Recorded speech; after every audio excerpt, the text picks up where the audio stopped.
This is an article from Gaia.com entitled Puma Punku, a mystery that may be greater than the pyramids, by Tasha Shane. Puma Punku, also spelled Puma space Punku, is the remains of a holy site in the jungles of Bolivia that has attracted much attention as of late. The name means door of the puma, and as far as archaeologists know, Pumapunku was a thriving ancient town originating somewhere around 500 and 600 CE. Here we are, a century and a half later, and irrepressible rumors continue to grow that Pumapunku's massively heavy stone block structures were cut so precisely that highly advanced ancient technology seems to be the only explanation for their craftsmanship. Located 45 miles west of the modern-day city of La Paz, Pumapunku is situated in the still thriving city of Tiwanaku, high upon a desert plateau of the Andes Mountains, at an altitude of more than 12,000 feet. Tiwanaku is significant in Inca traditions, the place where it was once believed the world was created.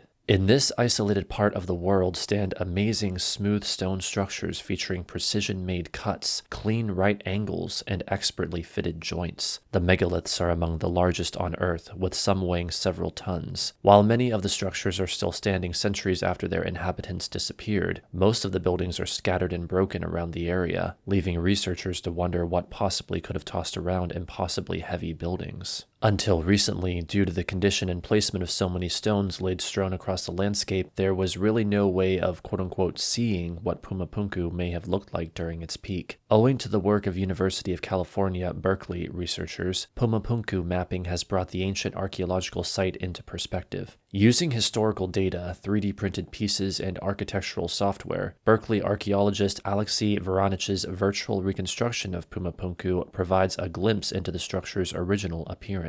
Voronich said the ruins were reminiscent of a giant Lego set, and he said, quote, "We attempted to capitalize on archaeologists' learned ability to visualize and mentally rotate irregular objects in space by providing them with 3D printed objects that they could physically manipulate." End quote. Gizmodo notes that Pumapunku was an advanced Andean architectural achievement. Quote, "Spanish conquistadors and others who visited the site during the 16th and 17th centuries described it as a wondrous, though unfinished, building with gateways and windows carved from single blocks. Pumapunku displayed a level of craftsmanship that was largely unparalleled in the pre-Columbian New World, and is often considered the architectural peak of Andean lithic technology prior to the arrival of the Europeans. Even today, the stonework of the temple is considered so precise that ancient alien enthusiasts claim it was made by lasers and other extraterrestrial technologies." End quote. David Childress, the author of Lost Cities and Ancient Mysteries of South America, noted that the massive chunks of granite were seemingly scattered around like children's toy blocks as if a giant cataclysm laid waste to Pumapunku in one fell swoop. "Archaeologists are baffled by what Pumapunku was and how it looked," said Childress. "The purpose of the enormous structures has yet to be explained."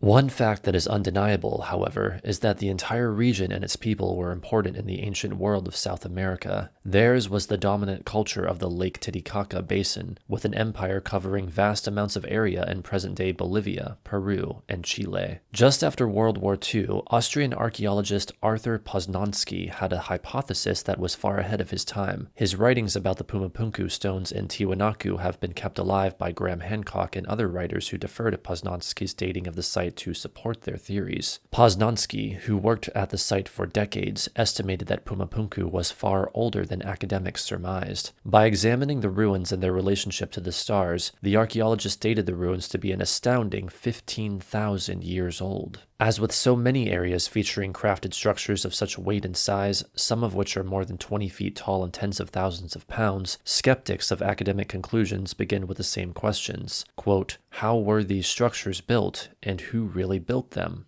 End quote. And the question remains how primitive people could have created smooth and flawless right angles and circular holes in Pumapunku stones with crude hammers and chisels. Even today, the fashioning of these megaliths can only be accomplished with advanced diamond-tipped saws and drill bits. Were there Pumapunku ancient aliens whose technology remains ignored? Some skeptics claim that the alien theory is nonsense, leaving Pumapunku debunked. Skeptic Brian Dunning, the host of the Skeptoid podcast, described the site's row of 8-shaped blocks that have approximately 80 faces on them, and all matching each other with great precision. These stones, he wrote, suggest prefabrication not found at other Tiwanaku sites. Quote, "In addition, some of the stones were held together with copper fasteners. some of which were cold hammered into shape, and others that were poured into place molten." End quote. Dunning applied logic to the mystery, suggesting that perhaps the Pumapunku blocks were not chiseled, but rather poured using concrete or some such similar material. However, no evidence has thus far supported the poured concrete theory. Overall, argues Dunning, Pumapunku may not be a fantastic feat too great for humankind. He points out that the Greek Parthenon was built 1,000 years before Pumapunku, quote, "and yet nobody invokes aliens as the only explanation for its great beauty and decorative detailing that more than rivals Pumapunku's angles and cuts," end quote. Regardless of the opinions of skeptics, the Pumapunku mystery persists, because no scientist to date has given a probable explanation for the buildings and how they were constructed. While the site of Pumapunku in western Bolivia remains a crowning achievement of Andean architecture, and it rivals sites found around the world, scientists have very few answers regarding the most basic questions of who, what, when, and why. Modern archaeologists are not about to entertain the idea of using lasers, ancient alien visitations, or otherworldly means of transporting blocks of stone for miles without any mechanized vehicles. So where does this leave us? We may add one more possible clue to this story. The mummies of Pumapunku, preserved on one of the Tiwanaku's most sacred sites, provide evidence that all members of society, from infants to the elderly, regularly use psychoactive hallucinogenic plants. It remains to be shown whether their forays into other dimensions offered these early people a special insight into how to create their megaliths or even how to contact beings who could teach them advanced methodologies.